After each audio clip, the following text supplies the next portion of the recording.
with Wizards of the Coast taking over Commander, they have stated that they are looking to unban some things. There's a lot of cards on the ban list right now that a lot of people say that should have been unbanned a long time ago. And there's also some things on here that probably have absolutely no chance of getting unbanned. And then there's also probably some in-betweens. So, what's the best way to figure out what cards are most likely to get unbanned? Why, with the tier list, of course! So, just to make things clear, alright? This is going to be based on cards that I think are going to get unbanned versus what I want to get unbanned. There's a few cards on the ban list that I would want to see unbanned, but I also know that there's likely no chance that some of these cards get unbanned despite me wanting to play with some of them. So, real quick, let's just get the obvious ones out of the way. Alright? All the Moxen. No chance. Absolutely no chance. So this is Mox Emerald, Mox Ruby, Mox Sapphire, all those. Absolutely no chance to get unbanned. They don't add anything good to the format, and they're also prohibitively expensive. Prohibitively expensive. That's a big word for Elmo right there. That's a big word for Elmo. Balsamic vinegar? Tomato paste. That's a big word for Elmo. And then there's also Chaos Orb, Falling Star, if I can find it. Here it is. And then there is one. Where is it? Shahrazad. These will also not get unbanned because these three cards are like unset shenanigans nowadays, where it's like physically flip the card and they will blow something up, or literally have a magic sub game, and I just can't see that ever happening personally. But if they get unbanned, you know, you can make fun of me. There you go, alright? If they get unbanned, you can make fun of me. And then, of course, there's Black Lotus, which is just, you know, same case the Moxen.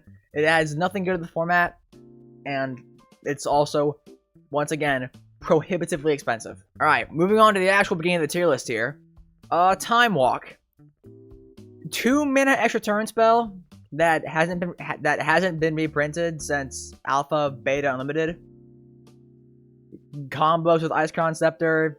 Prohibitively expensive. I'm gonna say 0 chance here, honestly. I could put it in extremely unlikely because technically it doesn't have the same problems that like the Moxen have, where it's like a fast mana spell, but I can't see Wizards thinking, oh yes, a 2 mana extra turn spell is perfectly fine for the Commander format. Like that, I'd see that not happening at all. Mana Crypt, and I guess we'll put Jewel in here too, because they're kind of just bunched together at this point. So I don't think there's actually 0 chance that these get unbanned, but I do think it is extremely unlikely. Because if Wizards were to unban these cards, it would send the message that hate wins.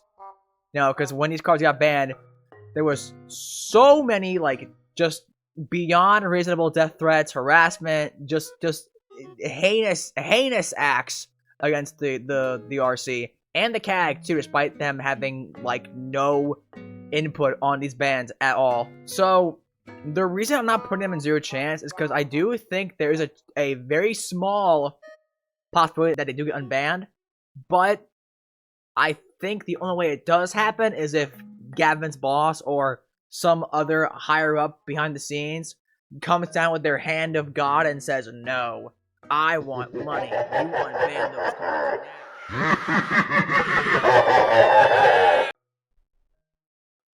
Sundering Titan. We're getting into lesser known cards here, so I should probably start reading out what some of these do. Sundering Titan, 8 mana artifact creature golem, 7/10. When Sundering Titan enters a battlefield or leaves the battlefield, choose a land of each basic land type, then destroy those lands. So when he enters or leaves, you choose 1 forest land, 1 mountain land, 1 swamp, 1 island, 1 plains, and then you blow them up.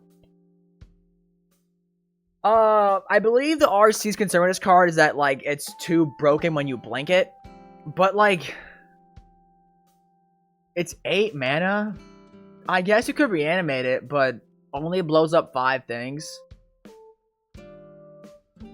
Call me crazy, I honestly don't think this thing is that busted. Like, yeah, it would blow up some lands when it comes down, but I mean, it's 8 mana, dude. Like, I'm gonna keep it unlikely, because I do think Wizards probably is gonna still try and have some of the same standards that the original RC had, but probably be a little more lenient. From a RC perspective, I can't see them thinking that this thing is, like, gonna add anything positive to games. So, you know what? Here, I'll put it at the top of extremely unlikely. I'll do it like that. Because there probably isn't a chance that Wizards looks at a giant land-destroying golem and says, oh yeah, that thing's fine. Moving on to Paradox Engine here. Once upon a time, this thing actually was in the format 5 mana to your artifact. Whenever you cast a spell, untap all non-land permanents you control. This thing got banned because it caused these, like, extremely long, unfun to watch turns where somebody would just kind of, like, keep casting spells and untapping the mana rocks. It kind of had the same problem Nadu did, where it would just lead to these very boring turns that aren't really definitive in terms of winning the game. So you kind of just had to sit there and watch them cast spells and untap all their mana rocks for 5, 10, 15 minutes, which just wasn't fun for anyone except the person playing the game. Does it add anything to the format?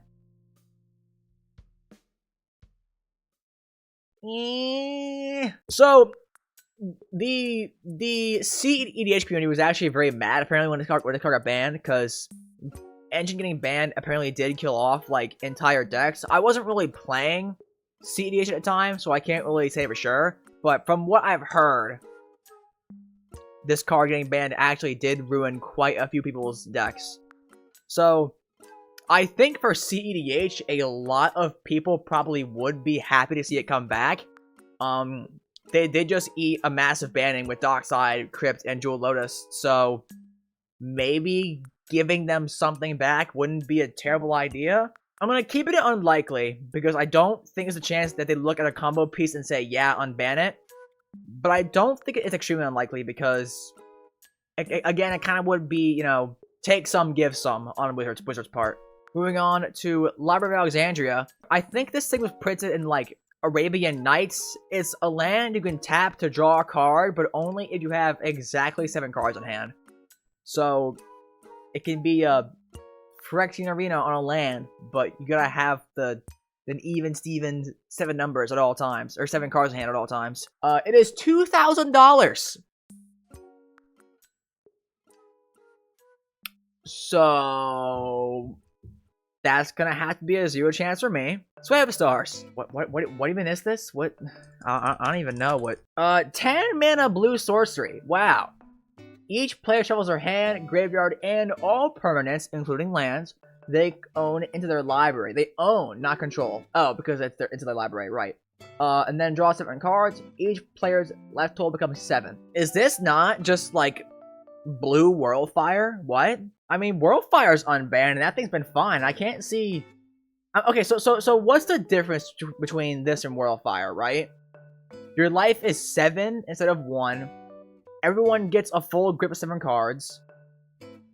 Otherwise, the battlefield still gets reduced to 0. I guess you do shuffle things in as opposed to exiling them. So it's a little different that way, but I mean, it's 10 mana.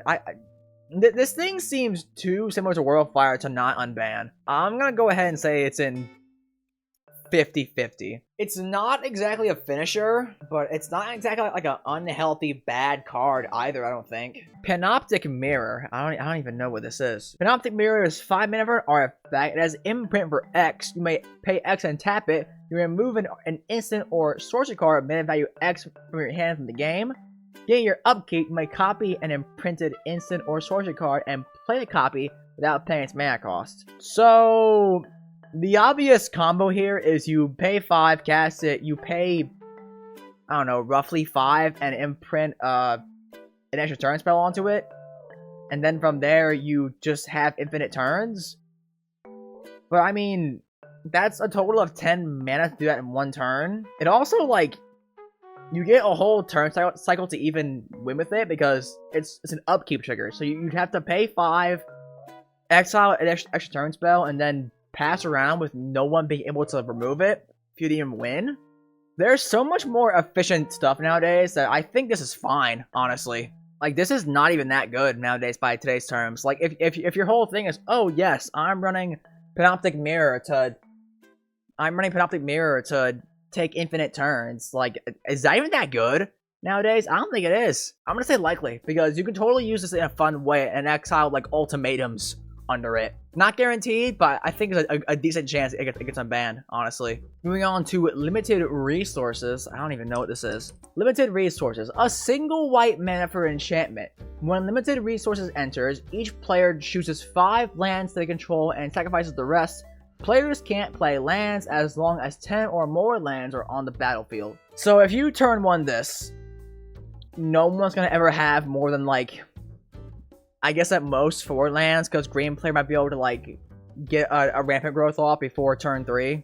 Seems like a pretty miserable thing to play against, especially if you can turn 1 this, dude. I'm gonna put this in extremely unlikely, honestly. That seems like a little too strong to be like considerable for unbanning. Sylvan Primordial, the only Primordial from Ravnica to get banned. 5 green, 7 mana for a avatar creature with reach. It's a 6/8. When Sylvan Primordial enters the battlefield, for each opponent, destroy target non-creature permanent that player controls. For each permanent destroyed this way, search your library for a forest card and put that card onto a battlefield tapped, and then shuffle. So, this thing is just like Terrastodon on steroids, right? Terrastodon is 8 mana to blow up 3 things, and then they get an elephant as a consolation prize. It's a 9/9, so I guess it has better stats. Ooh. But then, so this thing, instead of giving them elephants, you get 3 forests. Not even a basic forest. You can go and grab any forest card, so your dual lands and all those, right? I guess you can't blow up more than 1 thing on each person's board, but I mean, this is still like a 7 mana Terrastodon that gives them nothing and ramps you by 3 lands. Then again, green also gets an extremely pushed, busted mythic every set now, so it's like, how good is Sylvan Primordial even nowadays? Like, is this like how does this thing stack up against like average green mythic nowadays? Right? Is it even that good? This was kind of hard, dude. This was legit, like, actually kind of hard. I'm not gonna lie to you. I'm gonna say it's unlikely. It could be 50-50. No, I'll put it 50-50. I'll put it 50-50. If this thing was printed today, it would feel like a very, like, normalized green mythic to me. I don't think it'd be, like, met with, like, wow, this thing's incredibly busted. It would just feel like a new version of Terrastodon. Lutri, 0 chance. We don't gotta discuss this, right? It's a companion that every blue-red deck would be able to use. That seems kind of stupid. Prime time. Entire deck in Modern built around this guy. So 6 mana for a giant. When he enters, you search for 2 land cards, any land cards, and put them into play tapped. And you also do the same thing if he ever attacks. So here's my thing, right? We already have our promise, which is 5 mana, go and grab 2 lands, or any 2 lands you want, and put them into play tapped, right? We have that, and that's not banned. However, green also can't really search for sorceries very well. Prime time is a 6 mana green creature that they can grab very easily, that goes and gets them any 2 lands. I'm not sure how I feel about green getting a creature that they can very easily turn to the field that goes and gets them Field of the Dead and a Vesuva. Or a Dark Depths and a Vesuva. I'm not sure how I feel about that. More so Field of the Dead. I don't really care about Dark Depths stuff that much nowadays, because, you know, Indestructible is just like favorite text nowadays. I'm not sure, honestly. Once again, prime time nowadays just kind of feels like a very average green mythic in the latest set to me. Like, it doesn't feel that pushed at all by today's terms. I'm gonna put it in 50-50 again. Because it ramps lands, that's green's whole thing. It is a creature, so it might be a little abusable that way, because it's easy for green to just search and get him. But I'm not sure. It might be, like, super fine by today's terms. Time Vault. Time Vault is 2 mana. It enters tapped. Time Vault does not untap during your untap step. If you would begin your turn while Vault is untapped, if you would begin your turn while Time Vault is tapped, you may skip that turn instead. If you do, untap Time Vault, and then you can tap it to take an extra turn after this one. So the whole thing here is that if you combine this thing with any untap effect, it just gives you infinite turns. Well, if it's permanent base, you get extra, infinite turns. Blue does get a lot of, like, twiddle creatures. Like, there's the, Vizier of Tumbling Sands, there's Clever Conjurer. Blue gets quite a few creatures that say, like, untap, target, permanent. So, this would be really good with those. At 2 mana, it's probably a little too easily abusable. And blue already has Isorev combo, so do they need Time Vault? I don't think so. I'm gonna say it's extremely unlikely, because it seems like just a stronger combo piece than Paradox Engine, to be honest. Upheaval. 6 mana, return all permanents to owner's hands. This thing was banned because it was too easy to float mana, cast this, and then just cast your commander, which put you ahead. I feel like the amount of mana you need for that to actually work is like upwards of 10. Like, okay, so assuming your commander is 4 mana, right? We'll say it's like, I don't know, like I don't even know. The new Valgavoth, right? Except not really, because you can't play that in a you can't play Upheaval in that deck. I don't like, oh my god, Tivit. All right, Tivit, fine, Tivit. All right, you're playing Tivit. You gotta pay 12 mana to cast Upheaval and then cast Tivit. If you're paying 12 mana, it sounds like you should just win the game to me. I guess there's also the possibility you play this like just cuz, like haha, funny, 6 mana, reset the board. I guess you could do that too.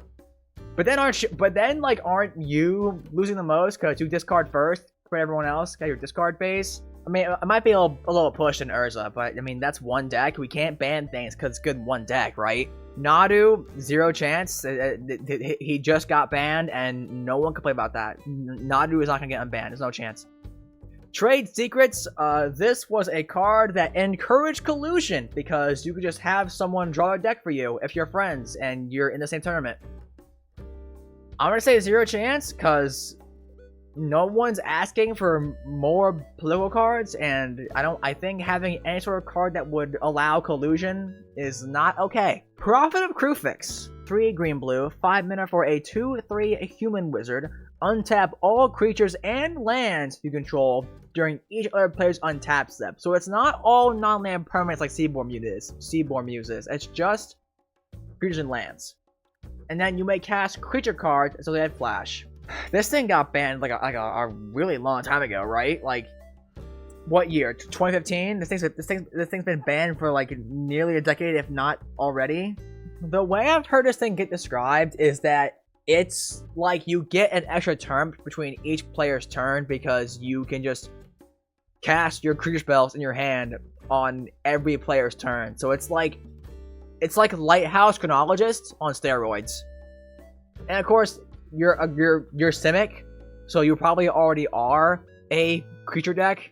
It has been banned for a long time, so you could say that Power Creep has kind of gotten back to it. But I mean, it kind of is just like a self-enabling card. It's not a toxic card like Sundering Titan that blows up lands, or fast mana like Crypt or Jewel Lotus. I'm gonna say unlikely because the play pattern I've heard does sound pretty terrible, but I'm not going to put it in extreme because it doesn't really stop your opponents from playing the game. Recurring Nightmare, we just got a fixed version of this in MH3, if I recall, so it'd be pretty unlikely to see a ban from this, or an unban for this. 2 black enchantment, sack a creature, return recurring nightmare to its owner's hand. That's part of the cost. The key point here is that returning it to your hand is part of the cost. Return target creature card from your graveyard to the battlefield, activate only as a sorcery. So the issue people have with this thing is that it was like impossible to remove because bouncing it to your hand was part of the cost, so people couldn't react to you activating it by trying to kill it. You had to counter it. You literally would not have a chance to blow it up. You'd have to counter it to even deal with it. And then it's this repeatable reanimation effect. And you gotta sack 1 creature to get a creature back. So any token, no. That seems so unlikely. I cannot see that coming back at all. Rofellos. 2 green for an elf legend. Tap him to add green for each forest you control. I mean, it is mono green. We already have Selvala. So if you cast this guy on curve, right? So let's say turn 2 you cast him, right? Turn 3 he taps to add 3 green. So that's 6 mana on turn 3. Because you play land for turn and he taps for 3 green and you have 3 lands in play already. So turn 3 you can cast a 6-drop, and then of course Rofellos just starts tapping for absurd mana late game, right? 7, 8, 9. I mean, so I have a Galanra Kodama deck, which is mono green partners. Kodama already kind of is this like extremely busted card because it's kind of like having a mana reflection in the command zone. Rofellos is a mana reflection in the command zone for 2 mana. Sure, you're mono green, but like usually the decks that play mana reflection already are mono green anyways. So it's like I don't think the fact that he's monocolor matters here. That or Simic. I'm gonna say extremely unlikely because he kind of is just a monocolor mana reflection in the command zone at 2 mana.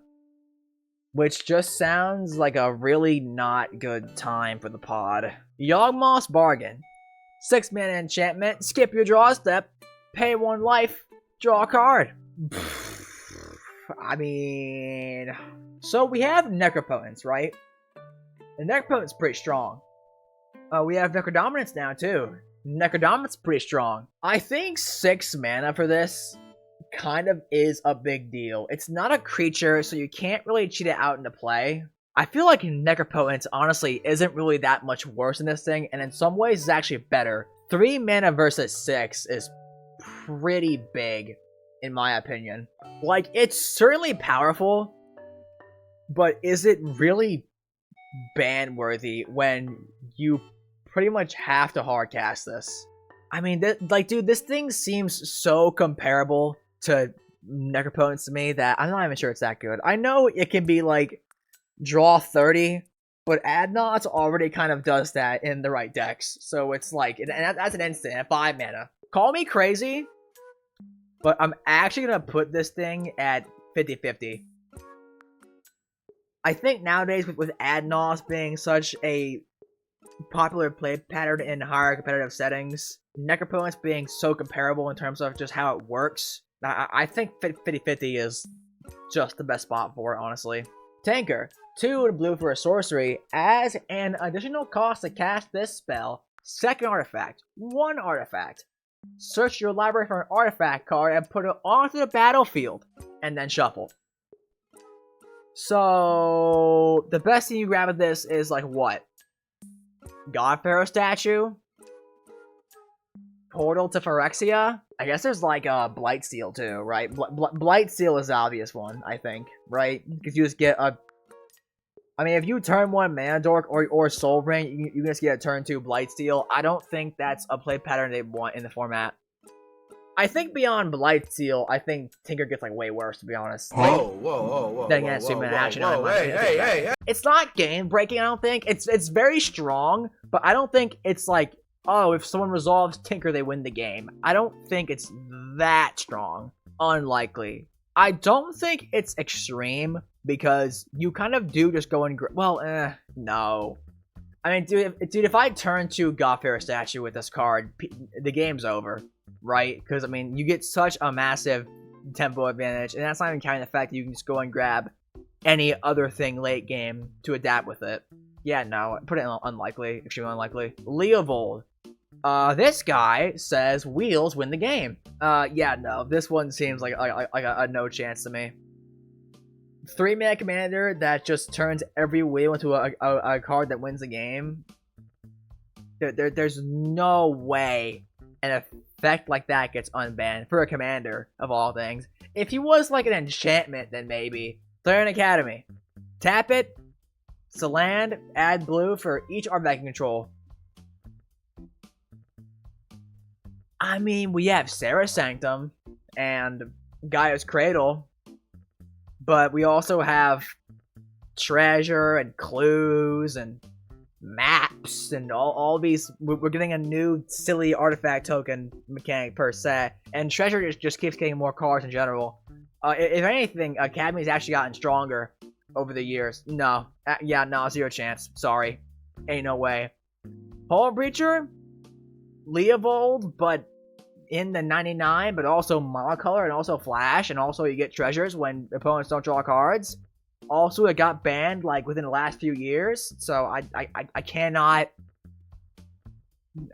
No, like there's just no way, nuh-uh, no sir, no sir. Alright, next up, Iona. 9 mana angel. Oh boy, what on earth is 6 and 3 white, 9 mana for a legendary angel, flying. As Iona enters the battlefield, choose a color. Your opponents can't cast spells of the chosen color. So, the biggest reason for this girl getting banned was the fact that, like, if there was any monocolor deck at the table, they just lost if this thing at the field, because they just couldn't do anything. Bro, y'all gonna hate me. Y'all gonna hate me, but I kind of don't have a problem with her being banned, to be honest. Like, I mean, if you're monocolor and someone casts this, you just lose, right? Like you lose, but you don't, because you just because like you're not dead, right? You're still there. Your life total hasn't changed. So like you're dead, but you're not, because you kind of have to sit there and just hope to God she gets removed. Otherwise, you just kind of sit there and draw, play land, go, which is pretty awful. I guess you play her in a command zone, but I think that's stupid, right? Because if you play her in a command zone, someone just says, "Oh, you're playing Iona? Cool. I won't play my monocolor deck." It's in the 99. She's an issue, right? She's 9 mana. I think that alone takes her out of 0 chance. But I don't think she's higher than extremely unlikely. Moving on to Griselbrand. 8 mana for a legendary demon, flying lifelink, pay 7 life, draw 7 cards, and he is a 7/7, if I recall correctly. Yep, 7/7. So if Griselbrand hits you, the player can just pay the life and draw 7 cards with life base gain. Perfectly fine, right? What do you mean they can just, like, turn 1 Entomb, turn 2 Animate Dead, or like turn 1 Dark Ritual into Animate Dead? What? What? No one would do that. People are gonna play him fairly and put him in the command zone and hard cast him for 8 mana with their Jeweled Lotus they can't play anymore. Oh my god, dude. Okay, look, if I'm being real for a second here, Griselbrand being banned actually does make me really sad, because I know there are so many players out there who want to build like the Beta Liliana from Origins and have all 4 of her contract demons in there. So like Griselbrand, Kothafed, Bells Unlocked, Razaketh, and build this like Liliana Vorthos deck with all her demons, but they can't because Griselbrand's banned. It's me. I'm one of those people. Like, I really actually do kind of want him to be unbanned, but Griselbrand is like miles above Yawgmoth's bargain, dude. It's so easy to cheat him out. It's so easy, dude. He's mono black, so any black deck can just like Entomb reanimate him. I'm gonna put it in extremely unlikely, because there is a part of me that thinks that Wizards will unban him just for like the Vorthos players, right? Even though I don't think it's likely. I'm gonna say it's a chance because he is 8 mana. Maybe Wizards just somehow looks at him and completely overlooks the fact that you can just like cheat him out on like turn 1, turn 2. Maybe they ignore that part and they just unban him, thinking, oh yeah, people are gonna play him fairly, and he'll be legal for like 3 months before he gets banned again. It makes me sad, man. But Griselbrand really is too strong for Commander. He really is. Karakas, legendary land, tap to add white, or bounce a legendary creature someone's hand. Oh my god, dude. I land that says unsummon for commanders. Yeah, is that what we want? Is that what we want, chat? Are we cool with that? Are we cool with are we cool with white getting access to a unsummoning land for commanders? If it was 5 years ago, I'd be cool with it. Because white was like not all that back then, but nowadays, hell no! Hell no! Fast bond. Green players can play any number of lands by paying 1 whole life for each land beyond the first. No. Moving on to Gifts Ungiven. 4 mana instant, I believe? Yep, 4 mana instant. Search your library for up to 4 cards with different names and reveal them. Target opponent chooses 2 of those cards. Put the chosen cards into your graveyard and the rest into your hand, and then shuffle. Intuition's not banned, and that thing's on a reserve list. Is Intuition an instant or sorcery? It's an instant, right? It's an instant. So this is just pay 1 more mana, add 1 more card to the mix? I guess you can also just choose to only grab 2 cards and then you entomb them both. I know that everyone looks at this and says, "Oh my god, oh no, combo enabler." Like, bro, I don't really care. And I don't think Wizards would care either. Like, this thing honestly seems like a 50-50 to me. Like I understand that there's a chance they look at this and say, "Oh, it's just this like really good blue tutor." This thing seems like honestly like really possible to unban, dude. Call me maybe I'm crazy for saying that, considering the fact that I've played CDH and I know like the competitive uses of this card. I'm putting in likely. I don't care. I'm probably gonna get hate for that, but whatever. Golos. This thing just like Golos is so funny to me because literally like the year prior, I think we had Joda, and Golos just outclassed Joda in every way. All those Joda players just got invalidated by Golos, man. Like, Joda players like, "Oh, cool, Fist of the Sun in the command zone, wow," and then Golos just let you... Oh my god. Golos ramped you, which made the command task cost less. He grabbed any land you wanted, and you could pay 7 to exile top 3 and play them all for 0 mana. Funny story, I actually went out and proxied out a Golos list for CDH, like, the week before we got banned. So I was pretty upset. I was pretty upset about that. I went through all that time to get proxies for that deck, and then it just didn't work anymore. It was really not great for me. I really wish Wizards would actually go ahead and print a new 5-color lands commander, because Golos kind of was the only one that qualified as being a 5-color lands commander because his ETB went and grabbed any non-basic you wanted. Wizards, please get on that. Please hurry up and make a new 5-color lands commander. Please, I'm begging you here. I've wanted one for so long now. Please, bro. I would love it if y'all made a new one. Please, it would sell so well. Moving on, we got Arayo, Soratami Ascendant. 1 blue for a legendary 1/1 flying moonfolk monk. Whenever the 4th spell of the turn is played, flip Arayo, Soratami Ascendant. And she flips, not transform apparently, into a legendary enchantment, Arayo's Essence. Counter the 1st spell played by each opponent each turn. I guess the best case scenario here for the Arayo player is you play fast mana and you power out Arayo, and then by like turn 3 you play 4 1-drop blue cantrips like your Ponders, Ops, Brainstorm, etc., and then you flip her. And then you would win by casting a Arcane Laboratory, I think, right? Because that's rule of law for blue, yeah. So Arayo just is like the Arcane Laboratory deck, if she exists. You have to like get a hand of like 4 1-mana blue spells to cast. I don't think it's easy, but it's not exactly super hard either. I feel like blue has a lot of like really good 1-mana blue spells that just say draw a card on them, so you could do that. Oh wait, I forgot to put I forgot to put Golos in a tier. 0 chance. It's been too recent. It's been too recent. As for Arayo, I can't see Wizards looking at her and saying, "Oh yeah, this is a positive, healthy, fun commander." but she doesn't seem too broken either. I'm gonna put her in extremely unlikely. Emrakul. Alright. 15 mana Emrakul.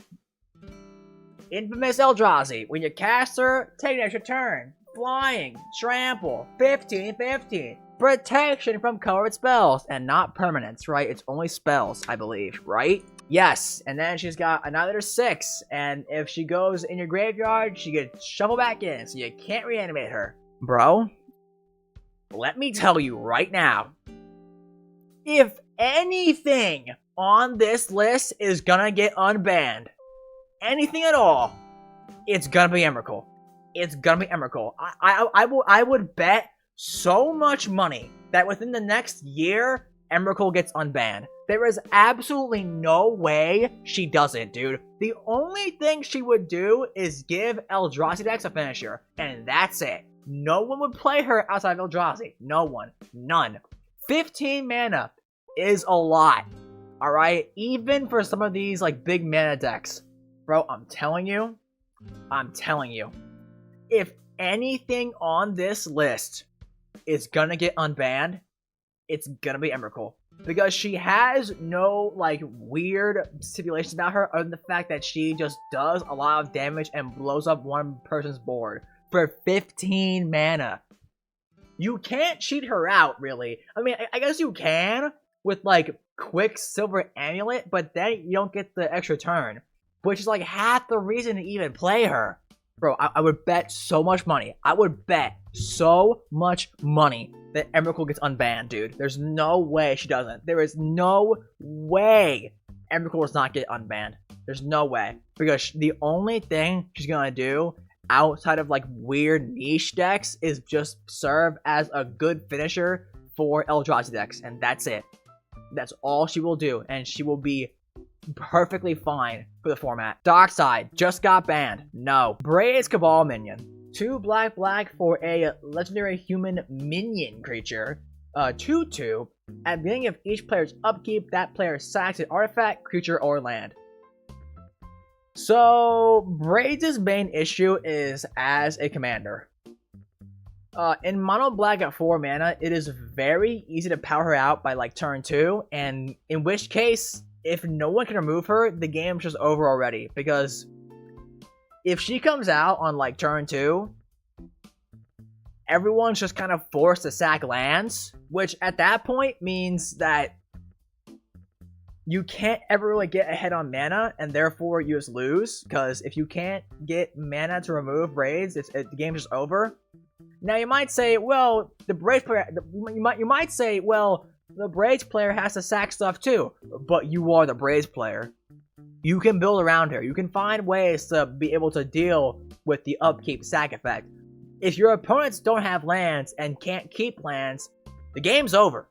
It's over. You can't beat Braids at that point. Now, I will say, if the Braids player powers her out with fast mana, like a Dark Ritual or whatever, and then she dies immediately, that's kind of backbreaking for them. If you go, like, Swamp, Lotus Petal, Dark Ritual, and you turn 1 her, and then someone says Force of Will, you're in, like, a really bad spot, like, on the play. So, she's not unbeatable, but I think she's just a little too hard to beat to be considered on the radar for unbanning.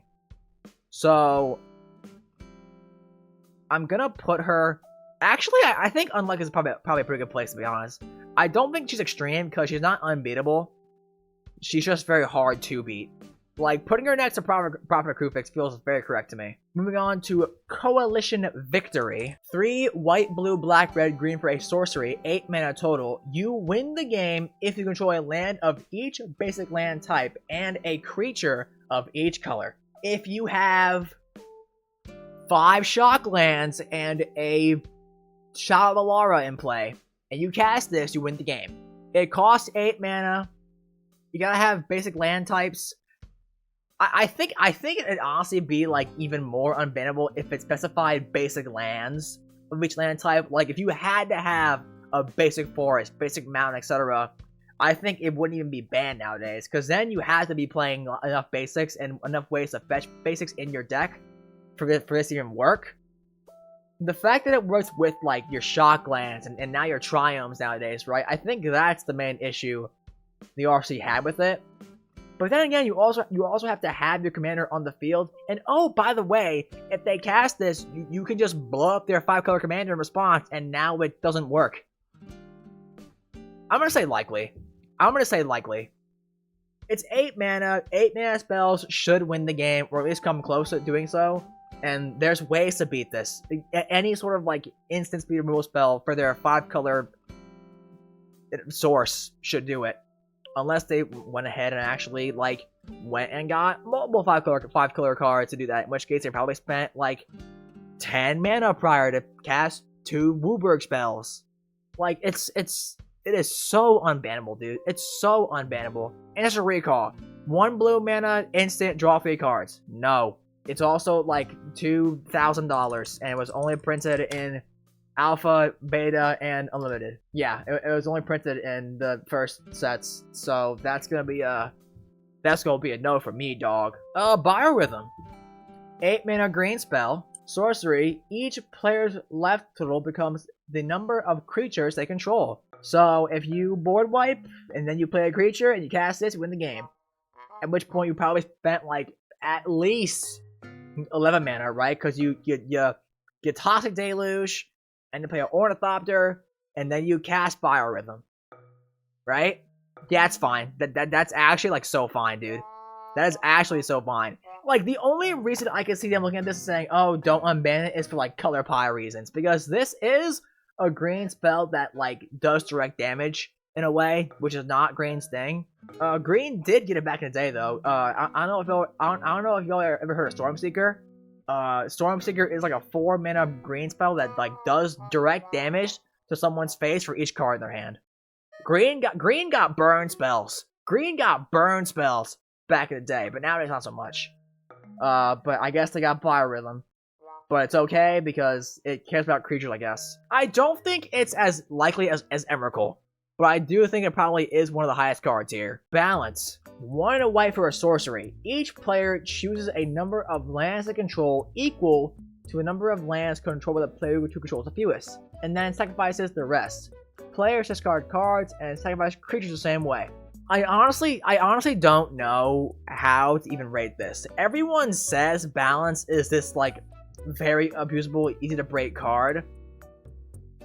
I really don't know how, because it's just that. Balance. There's no way to break this, so it's like, oh, you come out on top. It's balance. You can't have more stuff than them. I guess, like, it doesn't affect artifacts and enchantments, so if you're in enchantment deck, you can cast this and just, like, maybe keep all your enchantments, but, I mean, wait, I'm gonna put it in 50-50. Everyone says that it's very easy to break balance, but I personally have no idea how you would. If somebody in the comments wants to go ahead and tell me how balance is so easily breakable, feel free. And that's it!